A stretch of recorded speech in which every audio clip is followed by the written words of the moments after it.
Give me some more. Bring it closer is what I'm saying. No. You had it on the right speed. I just need you to bring it closer. Put it back on the speed it was on. Bring it closer. Thank you. Thank you.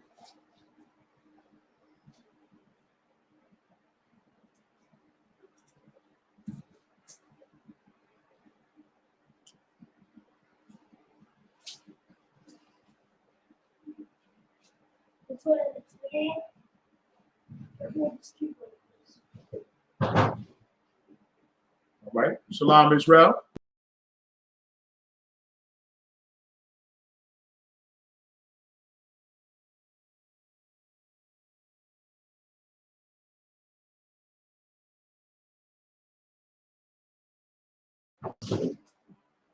Can y'all hear me? Oh, man. What if y'all can hear me? 7 audio is removed. Are y'all able to hear me? Salaki about the inconvenience. We're going to break the table down.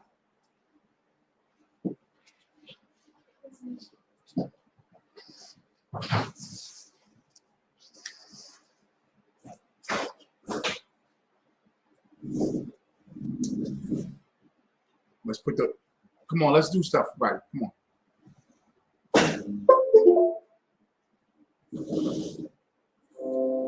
Wow.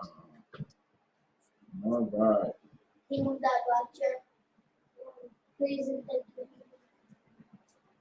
Just move the chairs on so I don't.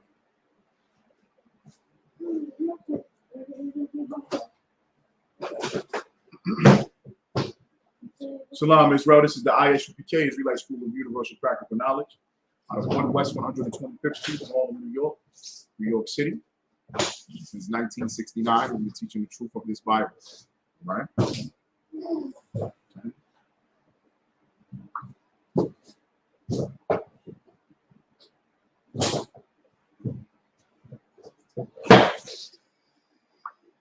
Just want to make sure everybody can hear me. Can anybody hear me?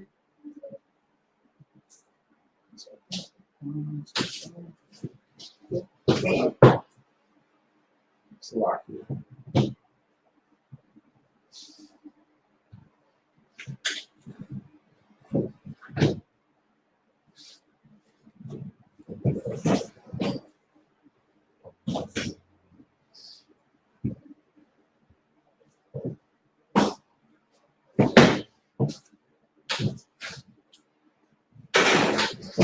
It's not folding.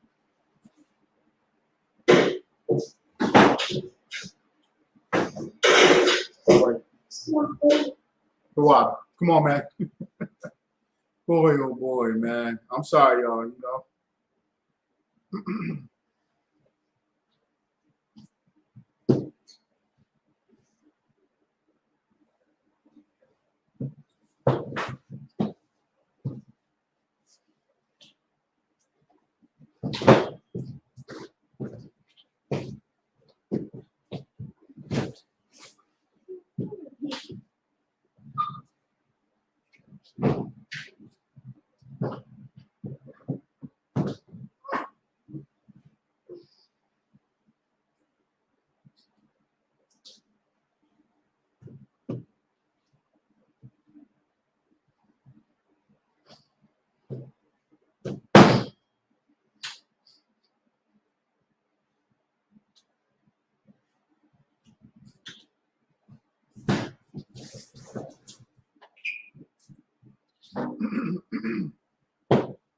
All right, Brotherhood of mixed forms. All right, try to keep it down as much as possible, Akeem, okay? Let's try to keep it down as much as possible. Let's be professional, all right? Okay? Come on, let's be professional.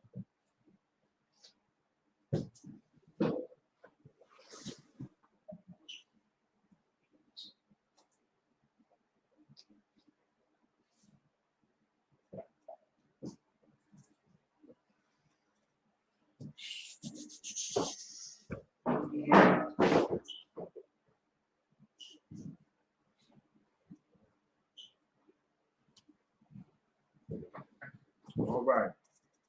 Brotherhood holds many forms, many forms. Brotherhood holds many forms. There we go. There we go. Fort Worth, Texas, Ikwatiza, Shalom. All right. Any questions? Any questions?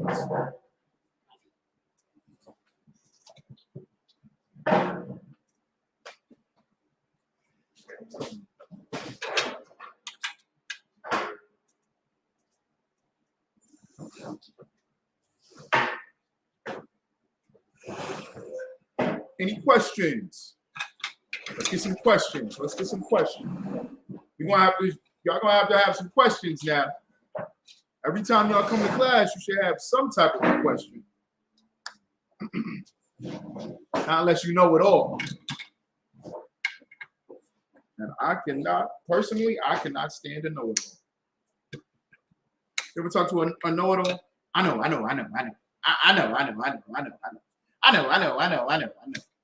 Like a song. It's like a song they wrote. I know. I'm like, man, okay. As soon as you start the conversation, I know. A know-it-all. And what is it about a know-it-all? What is it about a know-it-all?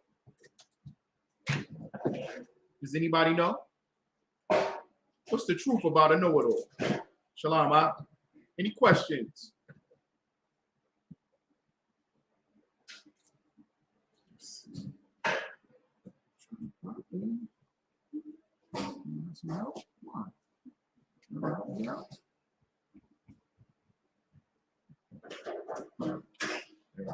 That's much better. That's enough. Just the 2 rows is enough. Leviticus. Hit me with some ice, please. Leviticus. Hit me with some ice, please. Put some ice in there, please. How about that? Okay. Some ice.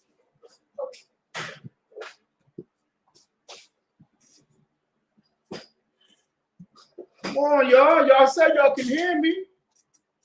No questions? You can't even answer my questions? The food on top of it. There's food on top of it? Yeah. Okay. Is it jammed up real bad?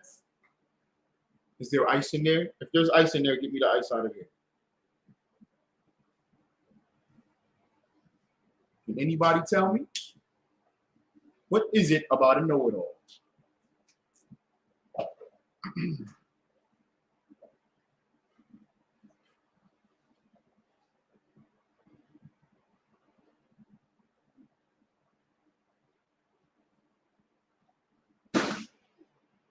I'm going with the box on top of the deep freezer, please. Barbecue shot. Double time. Before you, come on, Zion.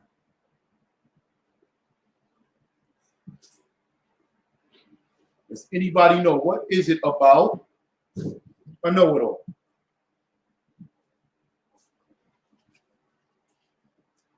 Okay, you got it. You got the ice. You got the ice, Zion. The water.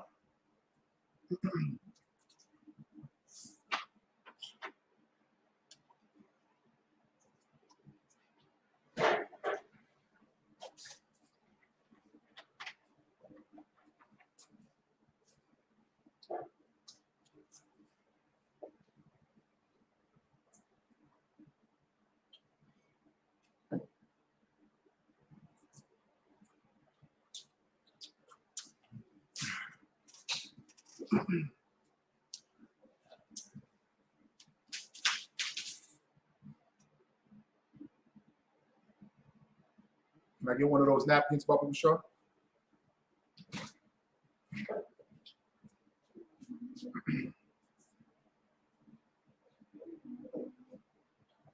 You know what it is? Okay. Okay, the sister did have a question about Samson. Okay. We want to look into that one. Check into that. The water. Appreciate it. All right. I know it all, knows nothing at all.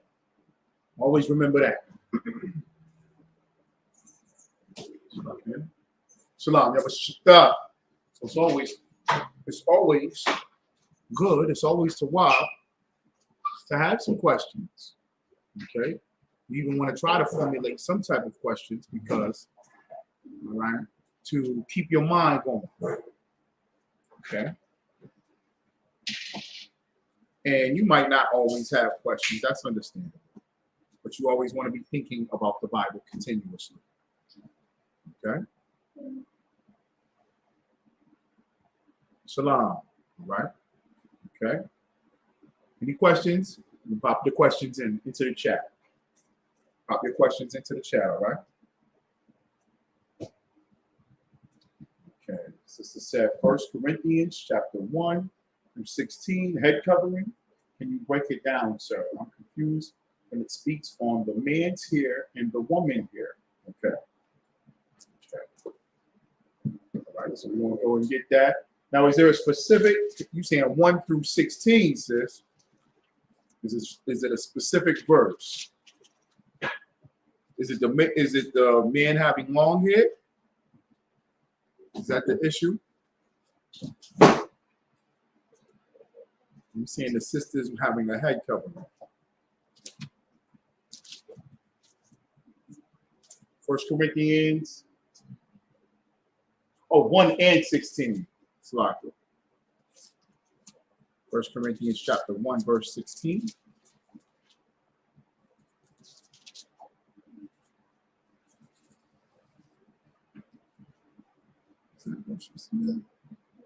No.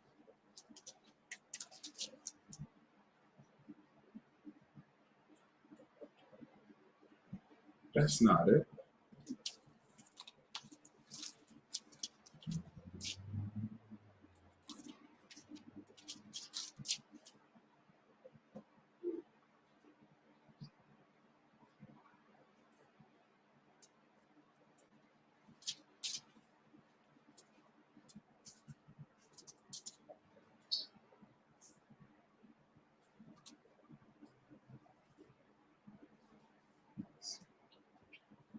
Chapter 11.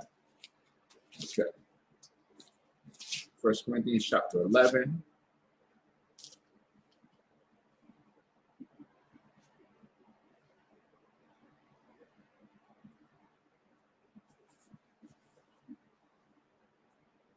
Okay, we're going to start with verse 3, all right? So that way we'll get our understanding and our backdrop. Okay.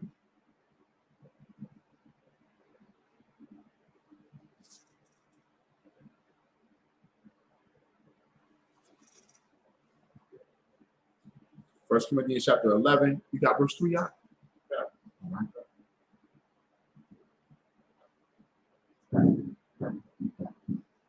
1 Corinthians chapter 11, verse 3. But I would have you know that the head of every man is Christ, and that the head of the woman is the man. The head of Christ is God. Okay. Now this is the order, all right?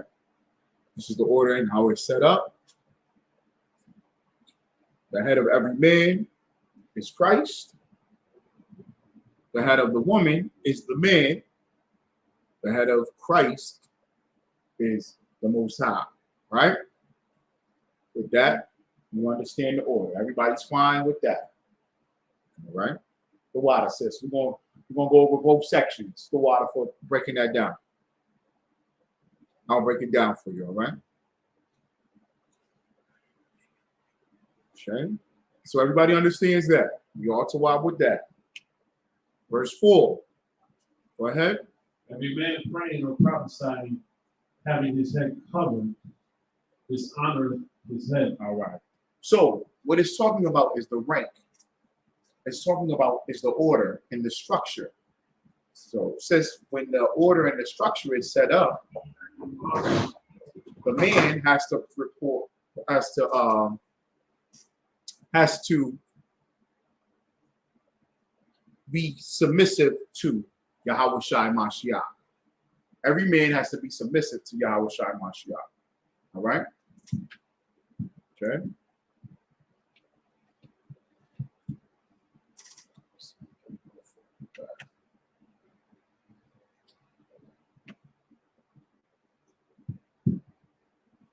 Okay. And And with every man being submissive to Yahweh Shai Mashiach, this is important here. So it's showing who he has to report to. He doesn't have his head covered. Every man praying or prophesying, having his head covered, dishonoreth his head. Meaning, what does it mean to dishonor? Salaki. What does it mean to dishonor? Right? Right? You're not following instructions. Okay. Trade. To be a trader. To be a trader. Okay. More specific here. Go ahead. To show no regard or consideration. Okay.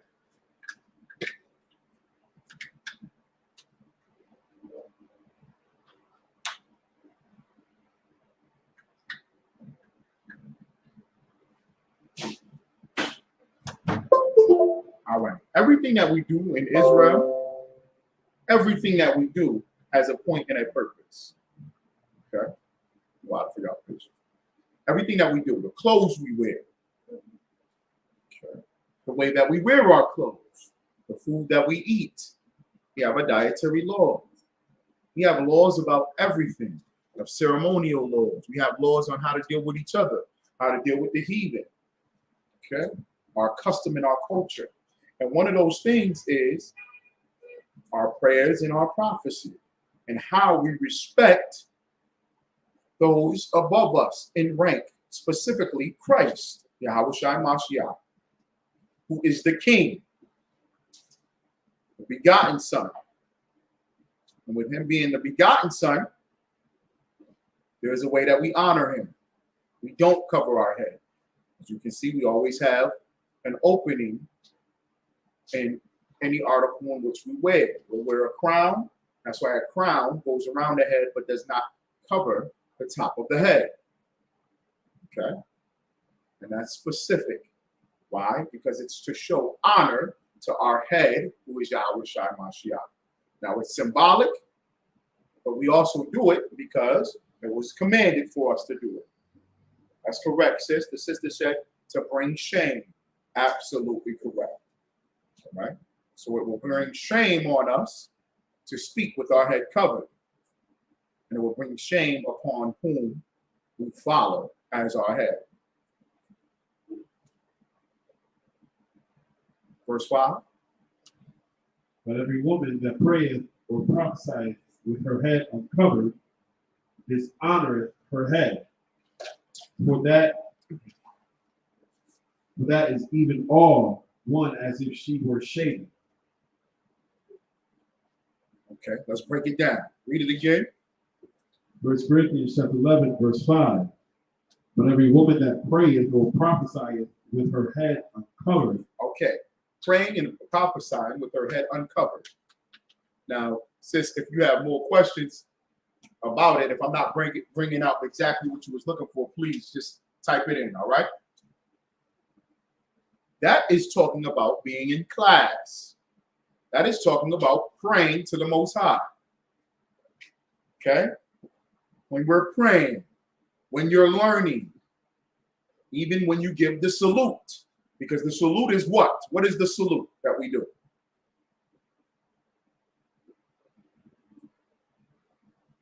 It's like it's essentially a prayer. It's a prayer. So you want to have your head covered because you're praying, prophesying. Okay? And the prophesying could just mean that you're reading the scriptures or you're talking to someone about the scriptures. And whenever that happens, you must have your head covered. Sisters, you should always keep something near or close, in the car, in your purse. Okay, I understand if you're at your slavery or you're here or there, but if you know you're going to be in class, put something in your pocket. Okay, keep a napkin in your pocket and just cover your head with the napkin. Right? Don't they have handkerchiefs? Buy you a pack of handkerchiefs, cloth napkins, fold them up. You got a break room, you got a lunch room. You go to the restaurant to nonstop. Put them napkins in your glove compartment. Okay. If in the event you fall upon class, you come into class, or the brother is there, the sister shows up, and you have to give the salute, and you start talking about the scriptures. Just cover your head. General Hyman broke it down before. He said you could just simply put your hand over your head. All right, when you're giving the salute. Okay. All right. You always want to be in that mindset. Always want to be in that spirit, because that makes you what? My sister, you're right. I think this got a slight delay to it. The sister said, Dionysia Jones said, a prayer. You're absolutely right. The water says. Okay. What happens when you're in that mindset of covering your head? What does it create? What does it instill? For a sister. Righteousness. Very good. Righteousness, which takes what? Honor and respect. Honor. Yep. That's the key word, because that's what we're talking about, honor. I'll take one more. I'm looking for one more.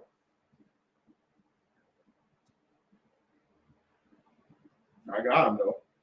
The honor is the key word, because that's in the scripture. She's showing honor, and she's honorable. And what happens? Habit, good one, sis. And habit becomes into a discipline. And discipline is very important in your life. Okay. And what happens when a sister does these things? For the most part. Not always, but what happens? What type of conversation will come to a sister with the head covering?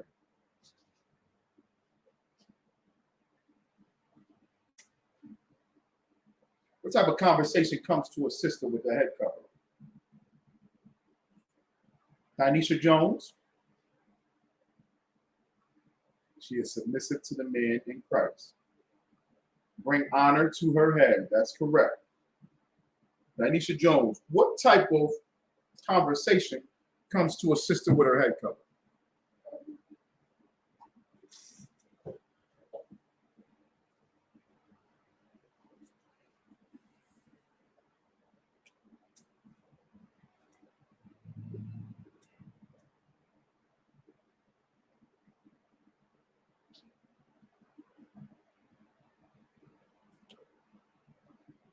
Let me see there.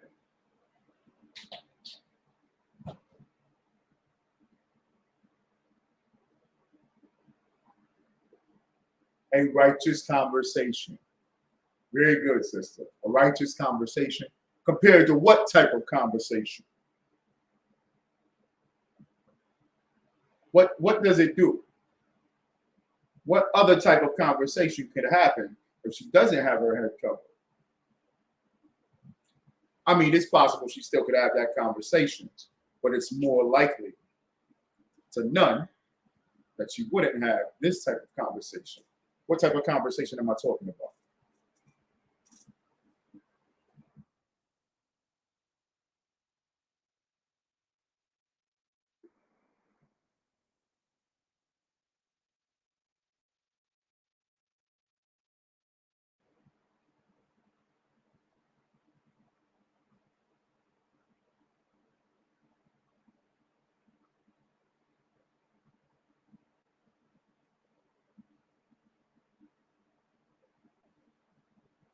So like, you know, I hit share first before I hit these clips up here, right?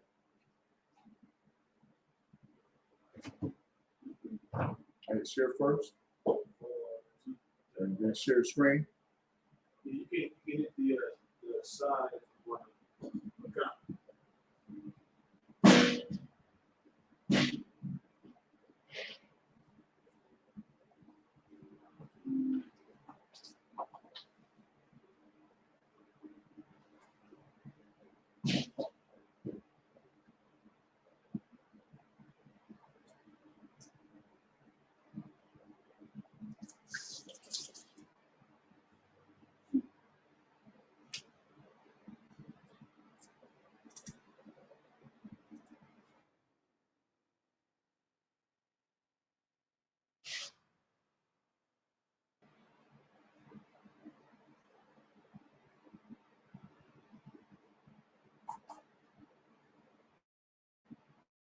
It's a different. Okay. I know I'm a man. I'm a black man. I know. And even growing up, when I was in the world, when I would see sisters with their head covered and head wrapped, what would I say to them? I'm going to say, sister. Peace, sister. How you doing, sister? The conversation is different.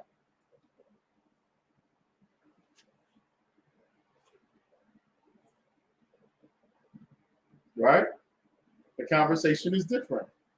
Right. The sister says lustful conversation, distasteful conversation. Right. Okay. It presents a particular type of order, a character, a discipline on that sister. So when that sister is focused on the Most High, she's covering her head, right? When that sister is focusing on serving her Lord, her outer one, her king over her. We don't really say king that much, but the man that rules over her,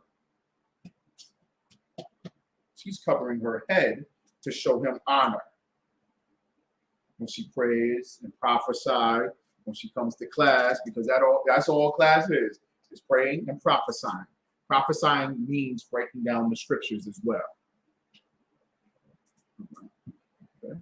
So it presents a particular honor and standard compared to cats just running up to you, lusting. Let me get your number. Let me holler at you. Can I have a moment of your time? I want to talk to you. I want to speak to you. The conversation is going to be geared different when the sister presents herself in that manner. And that is very much true. Okay? Don't let the feminist movement and this society lie to you and dictate to you that that's not true. Man, it's just going to be men anyway. For the most part, how you present yourself is what you're going to receive in return. All right? You're going to receive that in return. That goes for everyone, especially women. Okay? Especially women. And it's so sad now that I see our sisters used to have some type of decorum, used to have some way about them, man, that used to be beautiful. And I'm not saying that there's not sisters like that still. There are still sisters like that.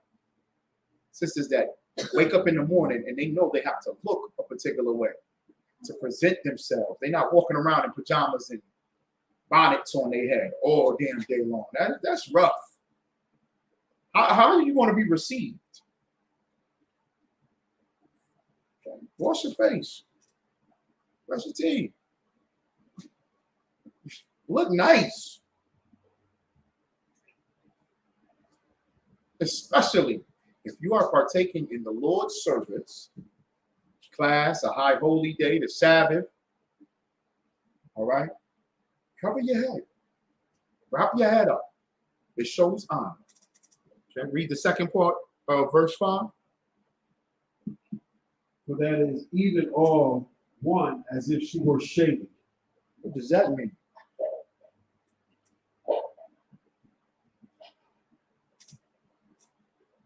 What does that mean?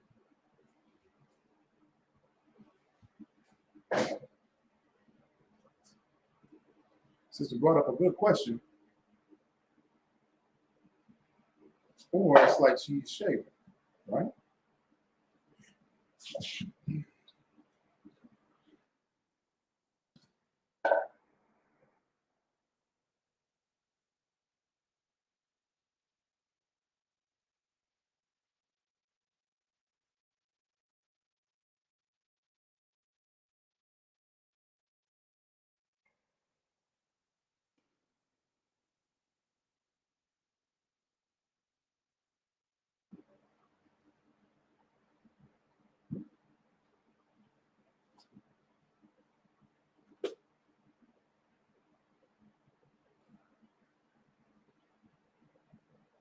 As if she is shaving. What does that mean?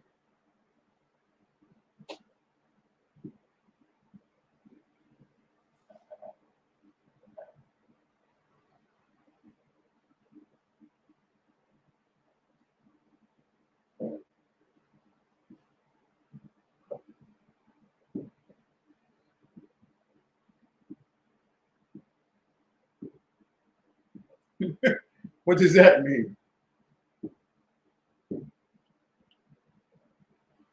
Read that one more time out. For that is even all one, as if she were shaven. For that is even all one, as if she were shaven. Why this whole thing go crazy with Jada Pinkett? Jada Pinkett Smith's locker. It's a big thing about it. Man went on stage and slapped Chris Rock. Will Smith went on stage and smacked Chris Rock. Since this is the Brotherhood class, he went against the scriptures of Brotherhood. Okay? He walked up there and smacked that man on international television, which was disgusting and horrible. Why? All because she looked like this. Go ahead, Dalton. Well, a woman's hair is her glory, right? It's something that, oh man, you was raised well. Your mother took care of you, your dad took care of you, whatever. It's a way of a sister to beautify herself, and it's also kind of like it's like a crown of glory. As women get older, of course, though, their hair begin to thin, they begin to fall out, they begin to fall, of course, though. So they would they would cover their heads with a wig. So, for Jada Pinkett, other women that say who are shaded, it shouldn't necessarily be like, oh yeah, look at me, I'm bald. Look at me, I have no hair. It's shameful, essentially. So that's why the whole thing happened. Because it was a shame. Because she don't want to be bald. We don't want to be bald. They don't want to be bald. Okay? It's part of their beauty regimen. We're not saying it from European standard. We're saying it as a woman, as a sister. You can have an afro and it be beautiful. It's just out. Let me just put it up. Right? But she was scared. She's upset. If it's not that big of a deal, why is she so upset? It's like, on one hand type. Look at that. Look at that. That's beautiful, man. That's drop dead gorgeous. They want a lot of hair. Sisters don't want this. Sisters want this. This is what the sisters want to look like. It's part of your beauty regimen. It's an identifier. The Lord gave women particular length in hair, right? Because it's an identifier. Just like the Lord gave men what? Hold on, let me see.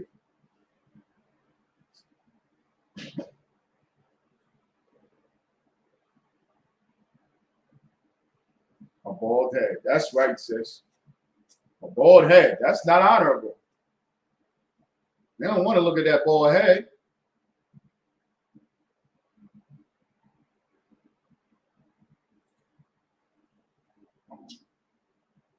Or it's only holding on to it once.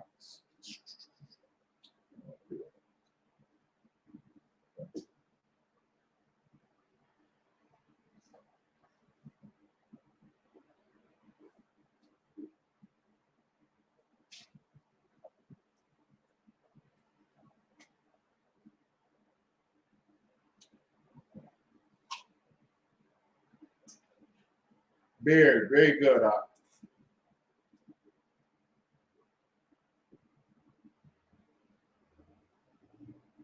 Right?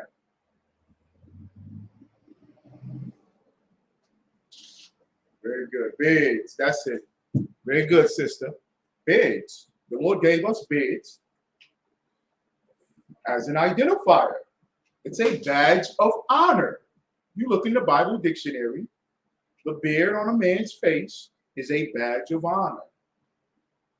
Okay? Because it shows that he's a man. And you need these identifiers now. Am I right or wrong? Got transgenders walking around. You don't know if it's a man or a woman or what.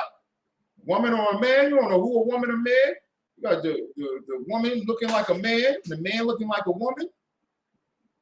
These are identifiers that show your masculinity, show your femininity. These things are caused to be beautiful, caused to be honorable. All right?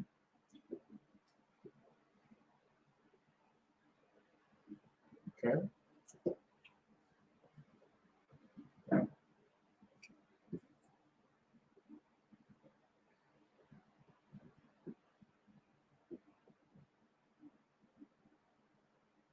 And there's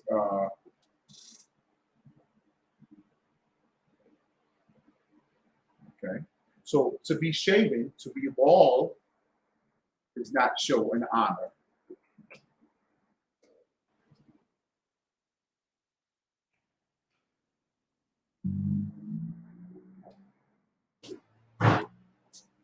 There she go. There go my sister. There go that pretty thing. The world's largest afro. See the world's largest afro? Sister has to hold it up from her face. Sit down. You got brothers behind you that need to see the screen as well. Okay. Off the chain. Off the chain. Okay. Oh, she got competition. She got competition. That's good competition right there. That's good competition right there. They battling over who got the largest afro. That's beautiful, man. They ain't battling on how many numbers they got, how many bodies they got. They're not battling over booty and breast and booty, and how far it can hang out the shorts, how far the cleavage can pop out the shirt. That's not what they battling over. These sisters are battling over what should be glorified. And how come we never see them? We should see these sisters everywhere. Okay? Because this should be looked at as an honor. Right?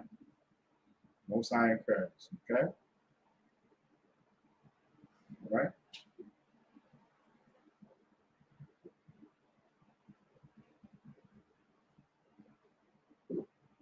Okay? That's an honor. These things are honorable. Okay? But for her to be shaven, to shave her head, it's dishonor. Where does that come from in the scriptures? Can anybody give me any historical backdrop on that? A woman having her head shaven.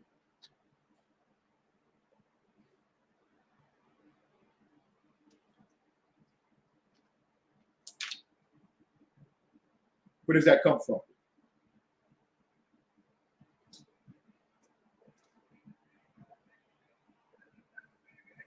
It's like when it comes to the Bible, wartime, when nation conquers another nation, of course, or I want to say,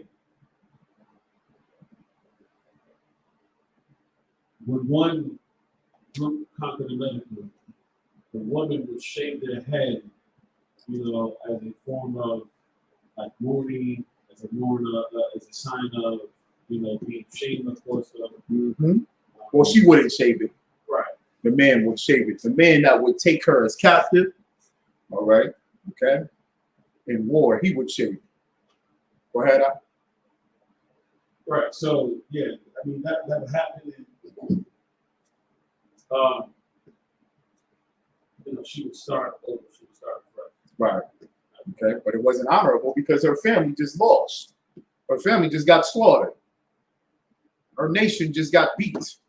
Her tribe just got whooped, beat into submission to where she lived and watched her parents die and watched her whole family and her village her city get burned down.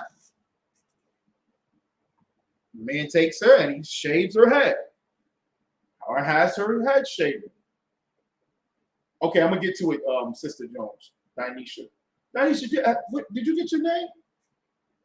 You did, didn't you? and I'm just saying it incorrectly. I'm calling you about that. Having your name, the water, okay? And we're gonna drop down there, all right?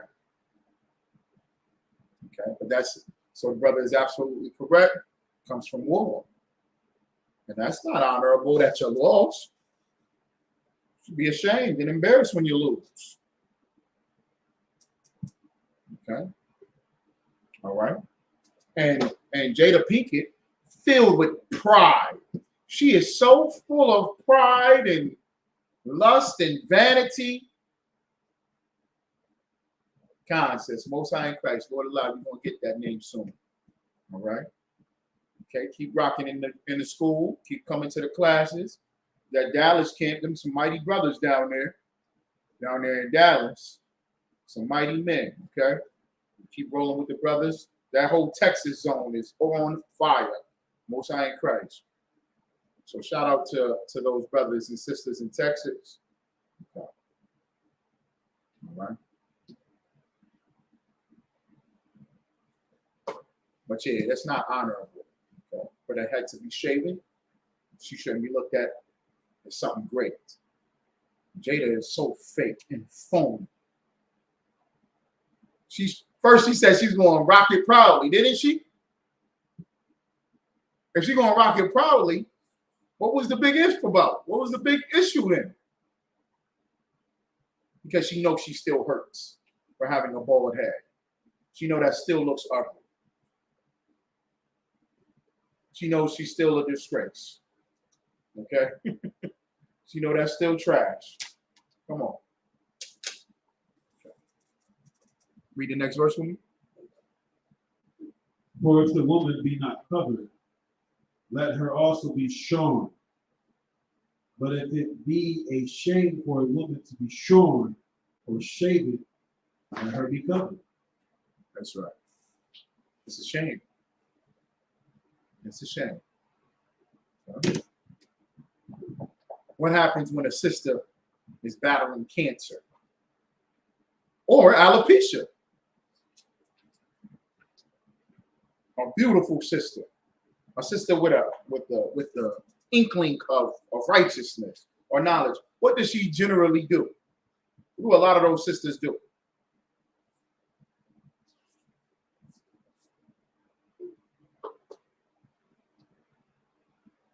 Kanye watches out. Yeah. The Nazis did it. Right? The Nazis did it any time of war. A lot of them. I think the Japanese did it to the Chinese.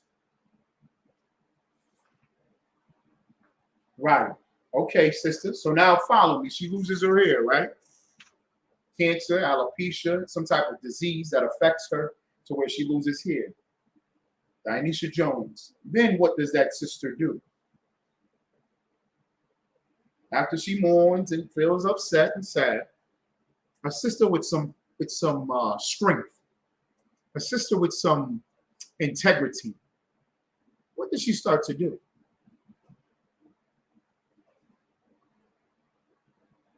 Did y'all see the world's largest afro? Yeah, I was able to share. Goodness. Wow. Great. Malawana. My sister always rocking. There she go. Both of y'all got it. Wear wrap. Y'all said it at the same time. The sister here on the Facebook said she will cover her head. And then this sister put cover her head, wear wraps. Give them a hand. No? When they wear wraps, they wrapping their head up. Okay. So you mean to tell me a sister with this disease and this battle and this struggle has more integrity, and Lord allow it, don't take a sister to go through that just to do it, to wear a head wrap, to cover her head? But this sister gonna cover her head because she knows that there's shame in being bald. And then what she does, she takes that head wrap, those coverings, and she step it up, boy. Them sisters be, whoo, them be the ones that be rocking it best. You don't even know. Am I right? I've had family members with cancer. I had a cousin that passed away, man. May she rise in the power of the Most High. Right? But I remember one time seeing her with a wrap on. I thought she grew her hair back. I was amazed. She had the wrap on. She had something under it to give it some oomph, to give it some volume. And then she wrapped it and hooked it up. I said, ooh, that's fly. That's bad right there. That's nice. Bad isn't good. Okay. I said, that's rocking. She was like my sister to me. So it was like, man, I was, Shalom, I was excited. I was happy. Understand what I'm saying? Okay. So don't look at people in the world as being something great or glorious. Look at them as being weak as hell.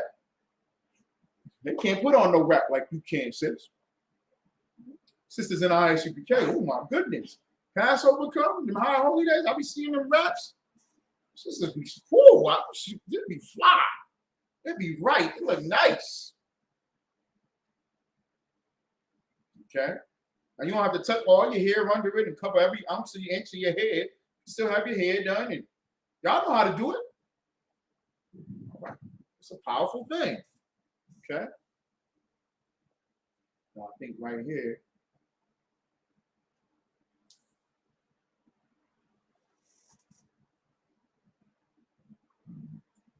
Drop down to 13. I think this is where the second part that the system wants. Yeah, 13 Judging yourself. Hold on 1 second. 13 through 16. Let me see if this was it. Verse 6. Okay.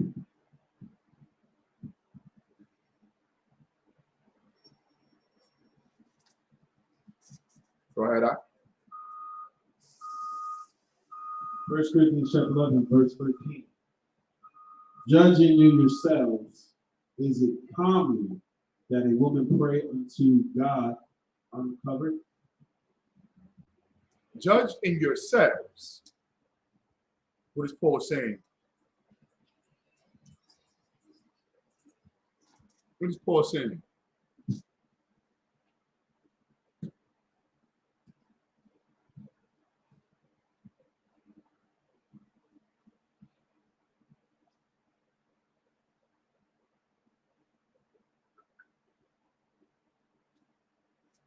What is Paul saying?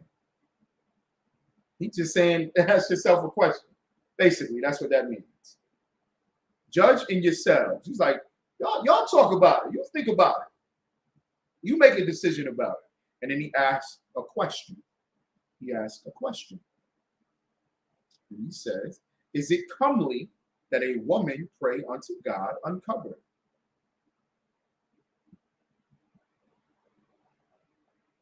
What does comely mean?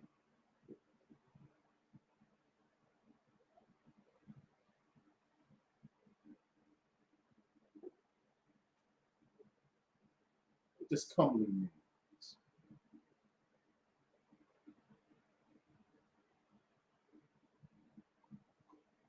Oh, go ahead, huh? Beautiful. Beautiful. Attractive. Beautiful. Okay. Is it a good look? Is it good looking? So asking them. Read verse 14. I think General Muhammad just brought this out not too long ago, too. Go ahead. Does not even nature itself teach you that if a man have long hair, it is a shame unto him? Now, this is not a statement. It is not a command. It is a what? What is verse 14?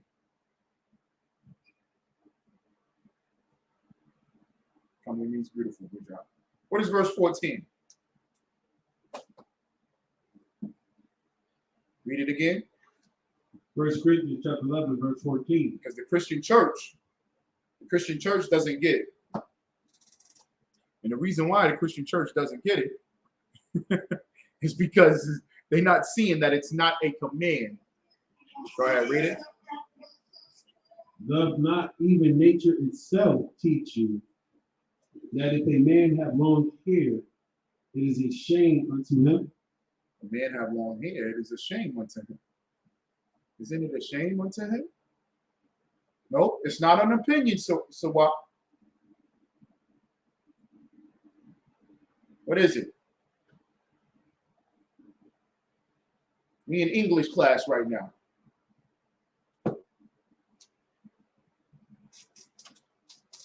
We're in English class.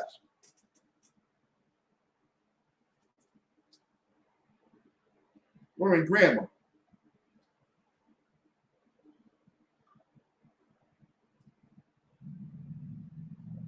What is verse 14? Dionysia, what is verse 14, sis? In the grammatical sense.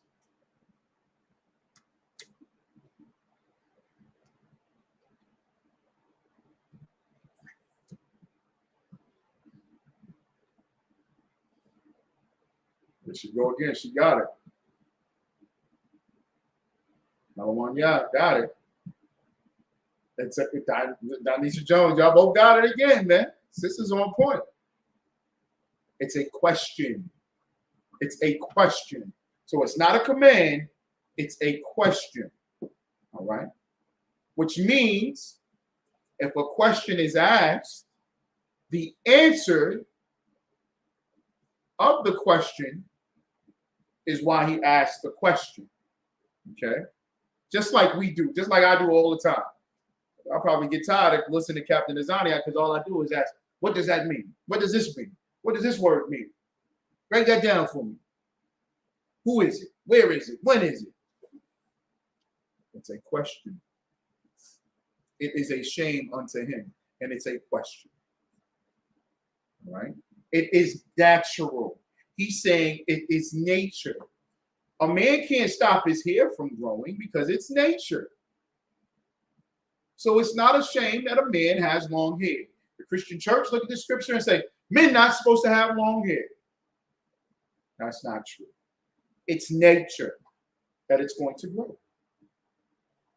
Man's hair is going to grow. Even when it's cut, it's going to grow. And you know it's not against the Most High. It's not against the laws. It's not against our culture to have long hair, a man to have long hair. How do we know that? You know how I know it?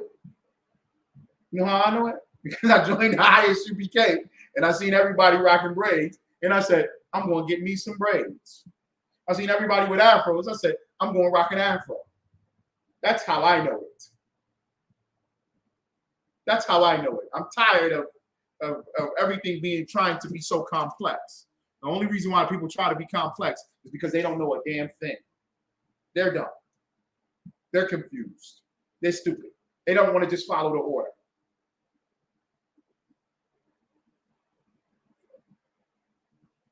The brother was rocking with me. The quat is out right here in front of the school. Conscious, educated. He wasn't educated, but he's self-proclaimed educated and educated. Malachi, Ezekiel, the Nubians, Egypt and Kemet, the scholars, the sun, the moon, the stars, which came first? See, the Bible say this, but what does that mean? See, it don't mean that. Shut up. If you cared about all people, you would be doing something. Where's your school, brother? Who have you fed today? Do you even do anything with your life? Other than smoke weed all goddamn day long? All you do is smoke weed and talk trash.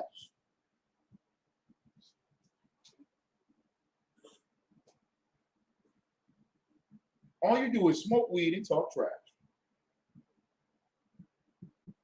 Follow somebody and something in your life. At least you can stand on something. Sheesh. Have some type of honor or admirability about something. I do it because I see the men above me do it.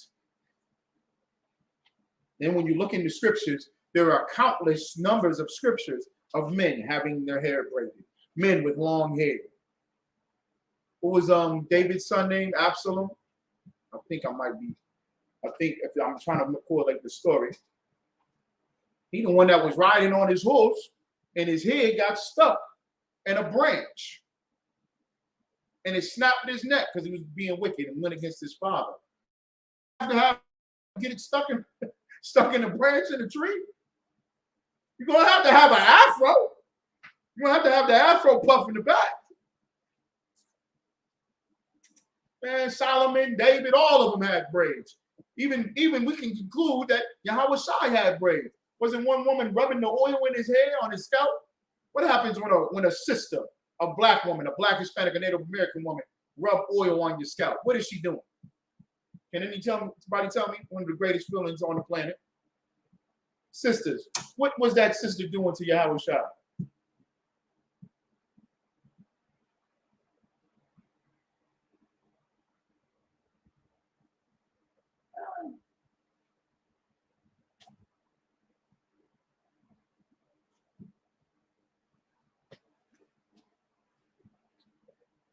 Abu al-Bani, I'm gonna get that question. Okay.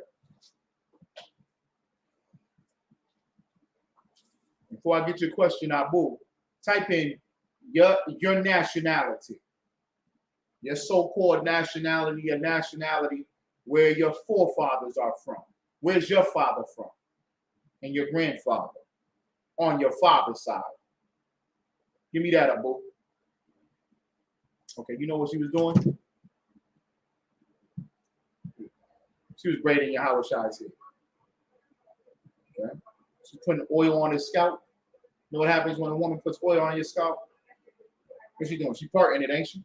She's parting your hair, putting oil on your scalp. All right. Give me the next verse, please. 15. 1 Corinthians chapter 11, verse 15. But if a woman have long hair, it is a glory to her, for her hair is given her for a covering. That's right. She has long hair. Okay, you saying black and Puerto Rican? Who is black? Your father or your mother? Who is Puerto Rican? Your father? Your father is from Puerto Rico. My mother is from the USA. Why is your name Abu?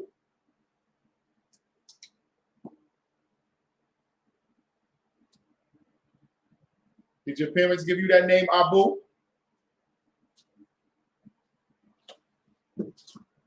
Just a question, brother. If you are a brother. Okay, but you're saying your father is from Puerto Rico.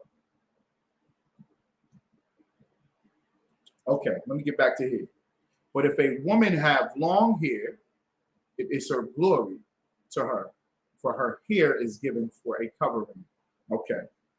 That covering part that's talking about, Dinesha, it's talking as that covering is natural as well. That's talking about the natural covering that she has. Okay. That's not the covering that she is supposed to do when she comes into the school. When she comes into the school, she's supposed to cover her head and cover her head. Okay. This covering, her having long hair, is a covering so that she does not have shame.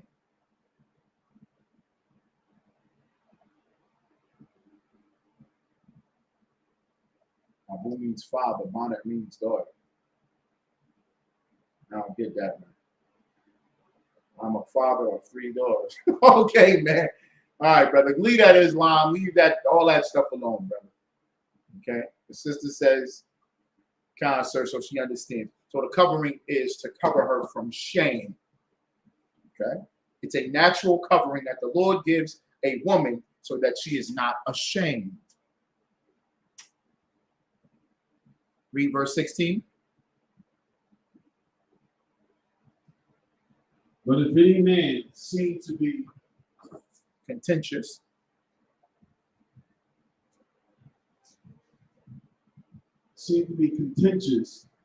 we have no such custom, neither the churches of God. All right. But if any man seem to be contentious, meaning he just want to fight, we have no such custom. We don't have a custom of shaving our hair. Who has customs of shaving their hair? The Edomites. Edomites, okay. Who else? Where would we pick it up to shave up our heads? Especially our sisters. I wonder if anybody knows this. The Quatazai, if you was listening Sunday night, you might have picked this up.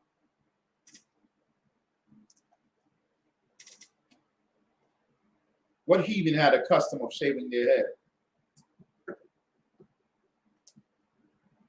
I even see it to this day. It's a couple of them. It's a few of them.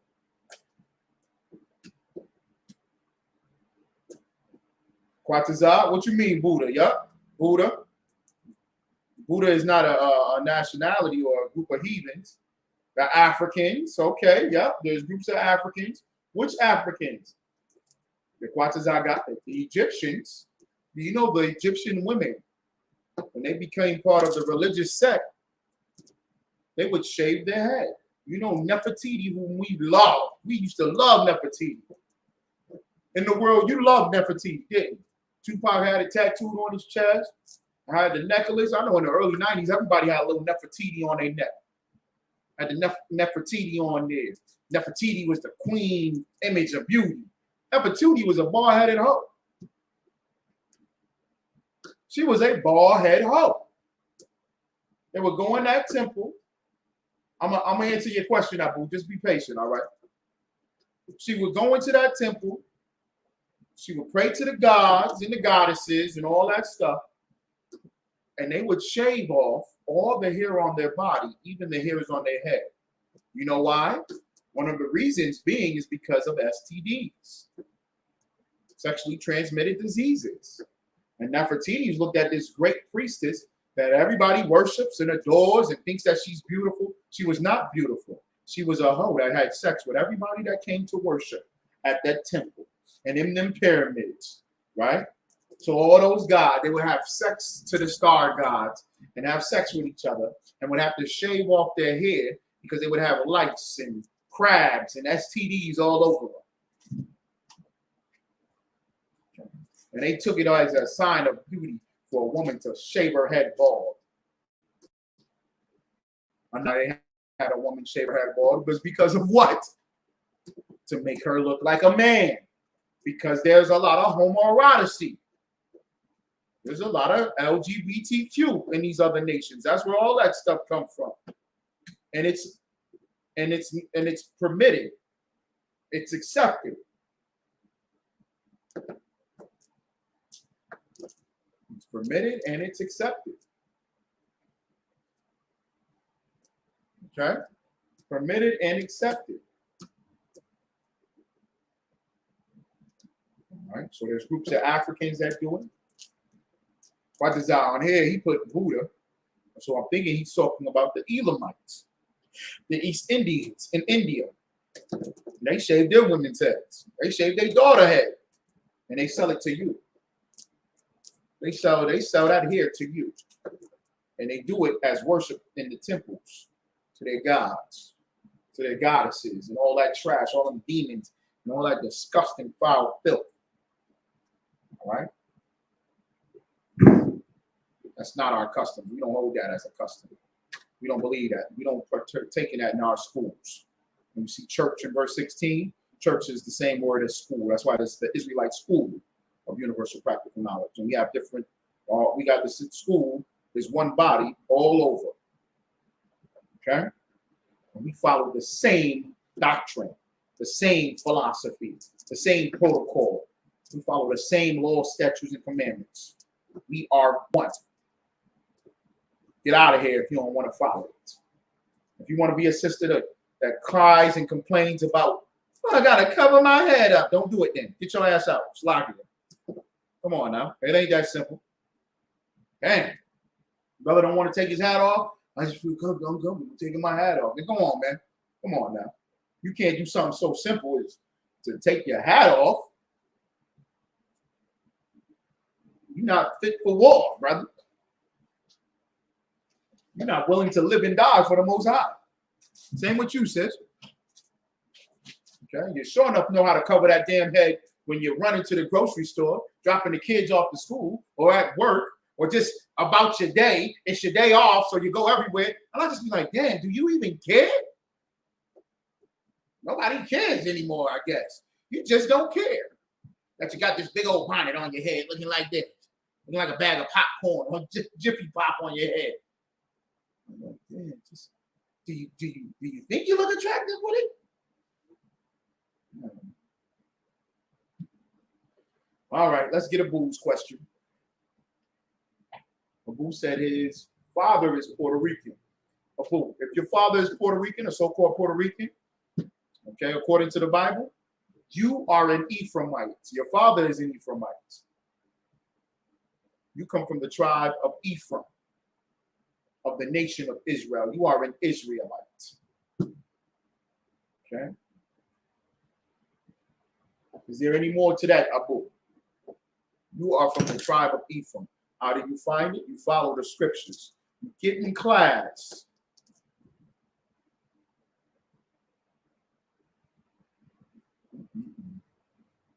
One of the great things is this right here. We got some scholars in this school. Captain Kajazar wrote this book right here. We came from the East. This is a scholarly book. Get this book, brother. Order this book, brother. Okay. I think in this book,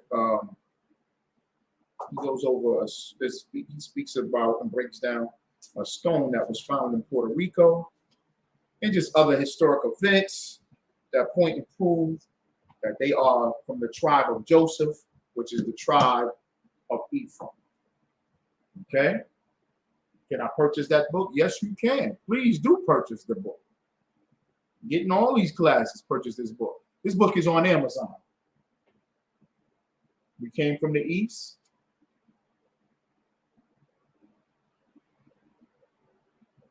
Captain Katiza. Okay. Put it up on the screen so that you can see it. Make sure you get the right book. Unindoctrinated.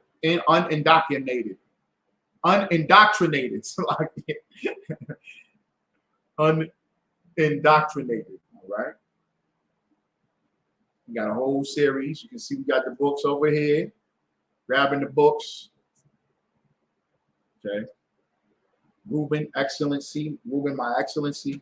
That goes into it. This is specifically the Gadite, the Seminole Indians of Florida and other connecting parts.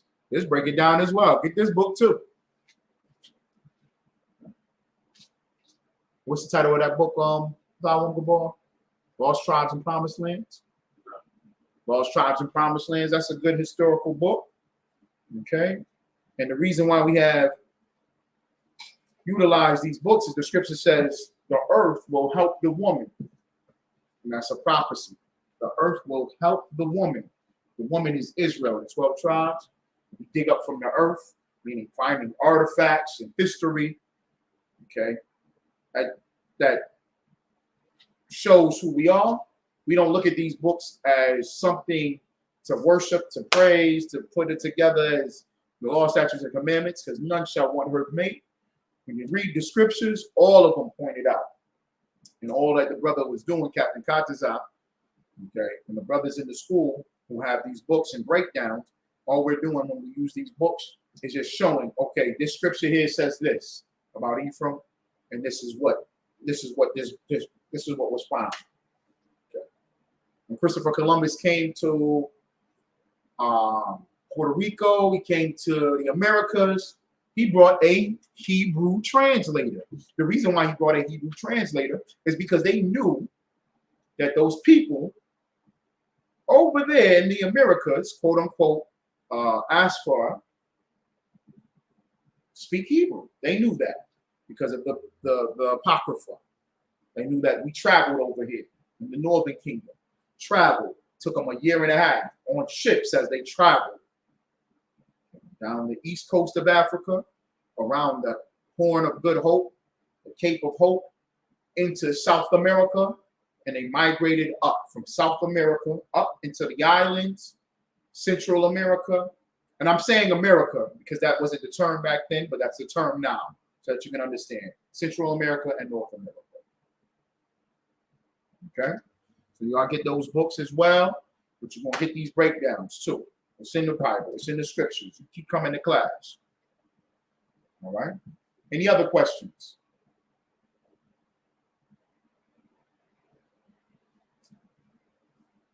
Okay.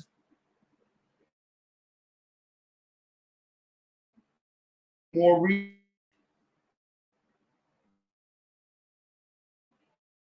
Make sure you come and that's the research. That's the research that you do. Come to class. And lean not to thine own understanding.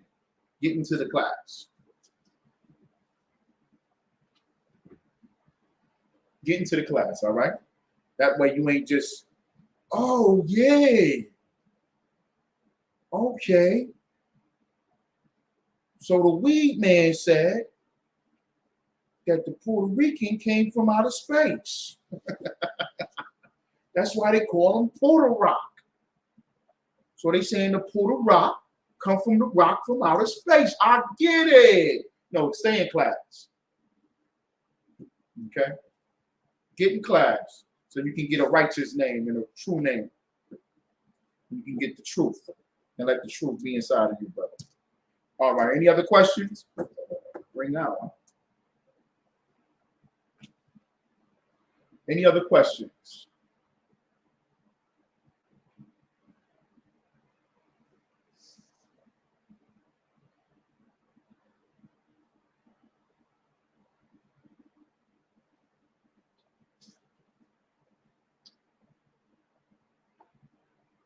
Any other questions?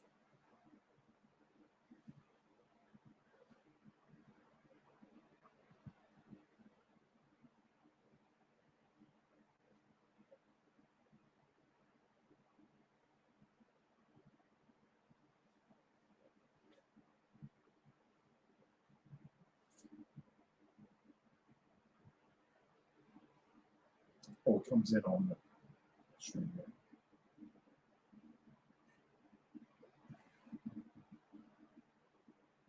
Wonderful. Brother, can you please, do you remember that link that you had with Steve Harvey in his morning show? You remember what link that was? He was talking about It was during his show.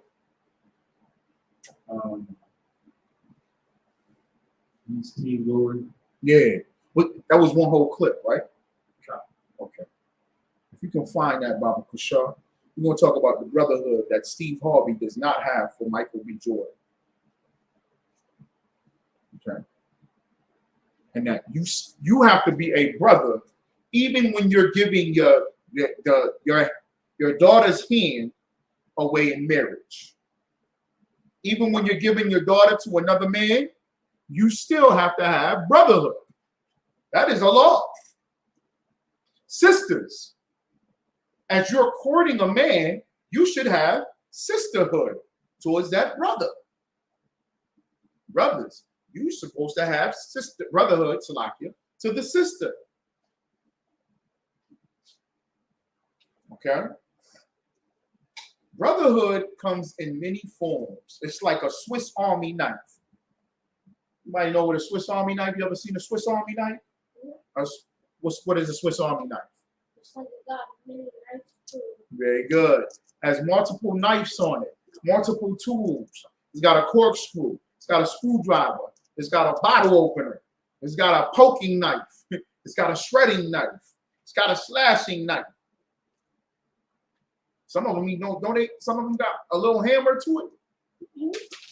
They have multiple tools.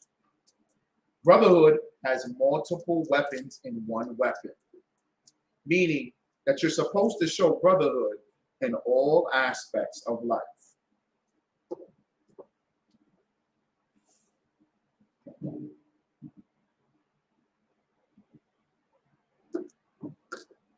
Okay, let me get that scripture. Salakia.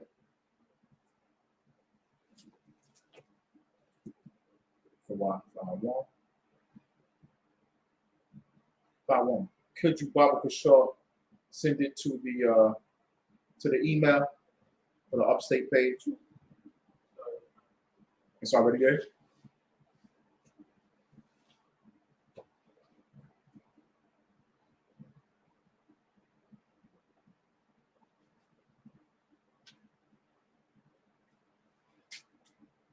The water.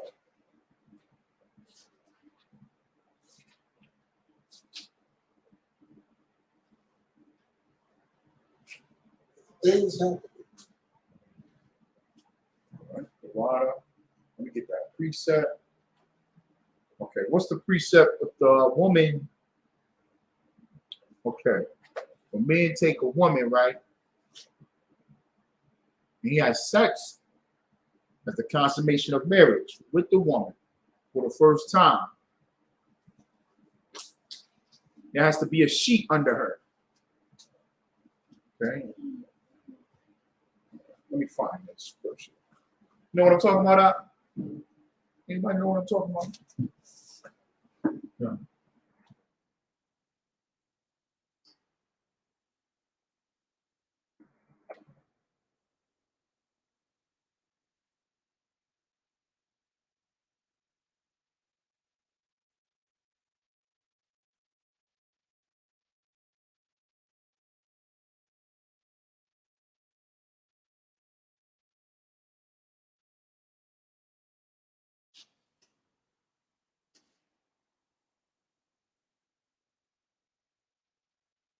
There it is. Grab Deuteronomy chapter 22, verse 20. Deuteronomy chapter 22, verse 20. Deuteronomy chapter 22, verse 20. Hold on 1 second now. Let everybody grab it.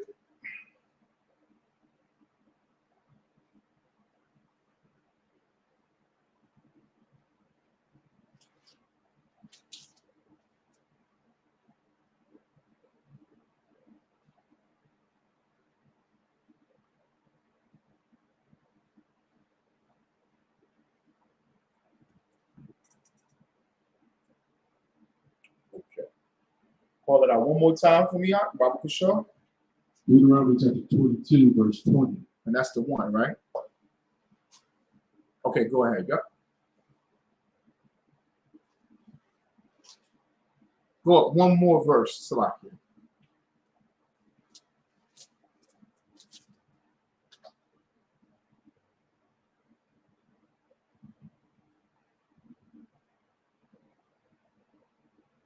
Deuteronomy chapter 22, verse 19.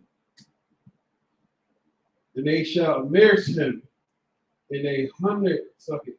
Hold on, Salakia. I think it's going further. I think, yeah.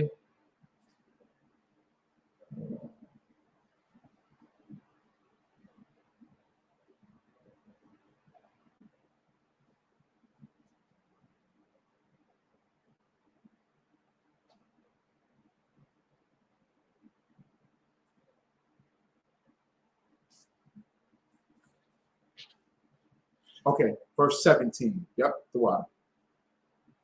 Deuteronomy chapter 22, verse 17. And lo, he has given occasion of speech against her, saying, I found not thy daughter a maid, and yet these are the tokens of my daughter's virginity. And they shall spread the cloth before the elders of the city. What's this cloth? That cloth is a bloody sheet. All right? He's saying, I found not her to be a maid. A maid means a woman that's not been with a man. Okay? A maid means she already got a man. Okay? Not to be a maid. So she already got a man. So what they would do is they would put a cloth on the bed where they would have sex. And she would bleed because this is the first time that she's having sex. And what would break? Her hymen would break. Okay? So that way, it would be an indication that this was a righteous ordeal. this marriage was righteous. Okay? She's a virgin. Because there would be blood on the sheet. Go ahead, Al.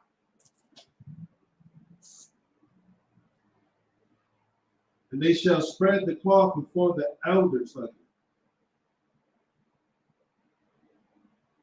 And yet these are the tokens of my daughter's virginity. And they shall spread the cloth before the elders of the city. And the elders of that city shall take that man and chastise him. And they shall immerse him in 100 shekels of silver, and give them unto the father for the damsel, because he hath brought up an evil name upon a virgin of Israel. Mm-hmm. And she shall be his wife. And she shall be his wife. Because it came to come out. She hasn't been with any other man. Right? She's holy. That's your wife, brother. You had sex with her? This is your woman.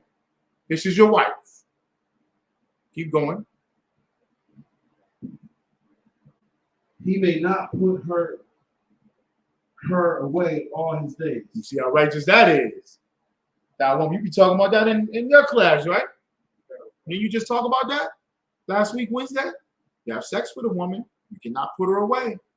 Women, he cannot put you away. You cannot put him away. The Bible is the opposite of the white man, the so-called white man in America. America is the opposite of the Bible.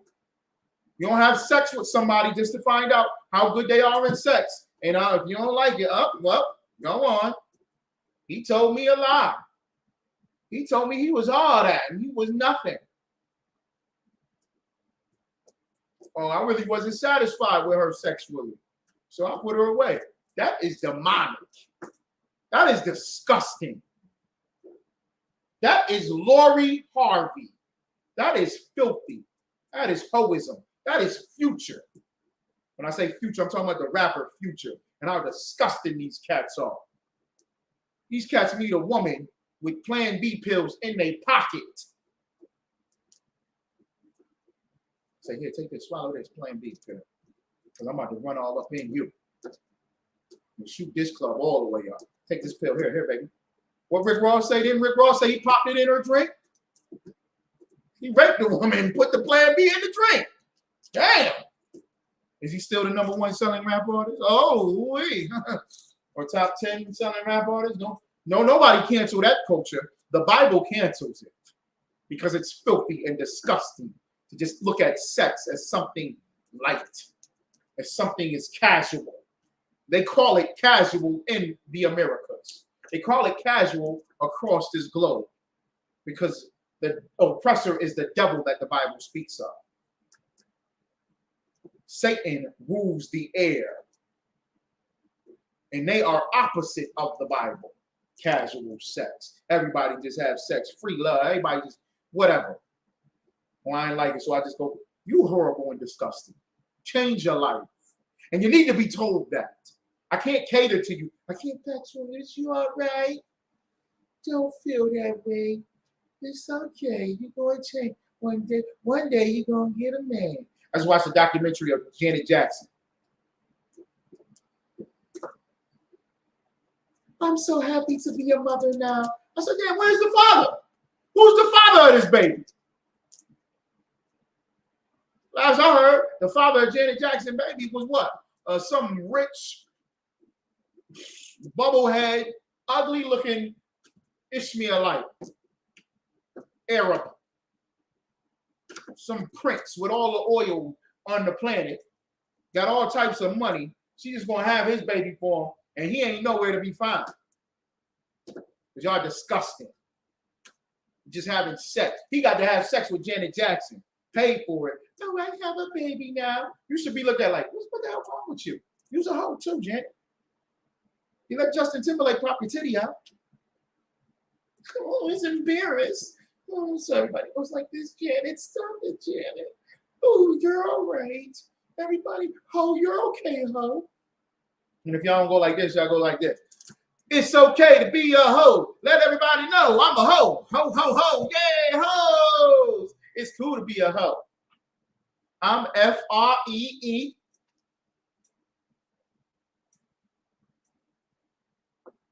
Hoes get glorified in the world. Sodomites get glorified. Whoremongers get glorified. Not according to the Bible. Not in the ISUPK. Why? Because it's against brotherhood. Just last night, General Muhammad brought out that story about Trouble, the rapper in Atlanta, sleeping with another man's wife. The man come home, whatever, the same old story that you hear every goddamn day. I just called, not my uncle, but I just called Uncle Ted. I said, Uncle Ted, you disgusting, Uncle Ted. And I had to say it to him. That's foul and disgusting. You should be thankful that the Lord did not. This brother has sex with another man's wife in that man's bed and caught a stroke in the bed. In the bed. He said, yeah, they pulled me off the bed while I was having a stroke.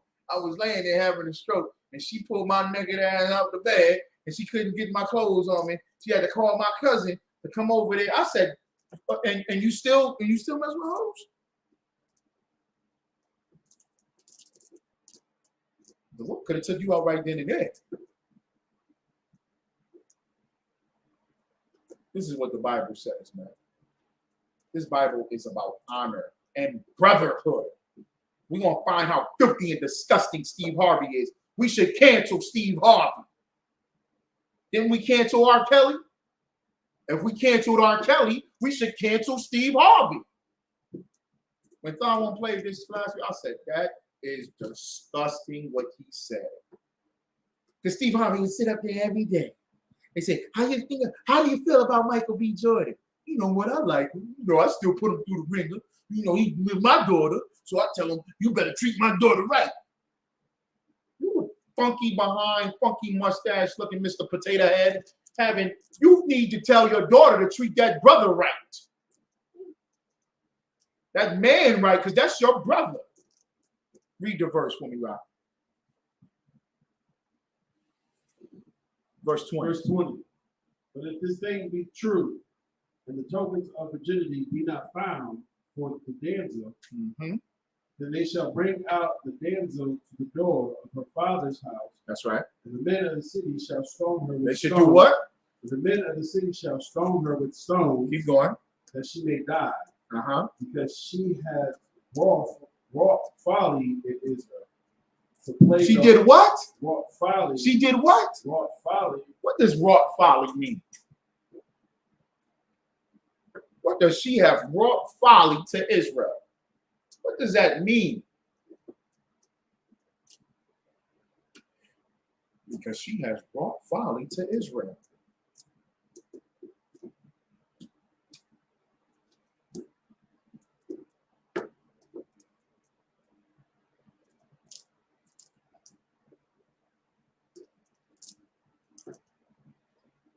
What does wrought folly?